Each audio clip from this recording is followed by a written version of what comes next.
شہد لیجئے لیکن چھتا نہ توڑیے۔ نرمی جس چیز میں بھی ہوگی اسے زینت دے گی، جس چیز سے نکال لی جائے گی اس میں عیب پیدا ہوگا۔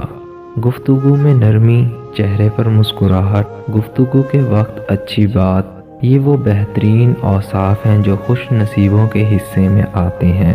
یہ مومنوں کی صفات بھی ہیں۔ ان کی مثال ایسی ہے جیسے شہد کی مکھی پاک چیزیں کھا کر پاک چیز بناتی ہے۔ وہ پھول پر بیٹھتی ہے لیکن اسے توڑتی نہیں۔ نرمی سے اللہ تعالیٰ وہ چیز دے دیتا ہے جو سختی سے نہیں ملتی۔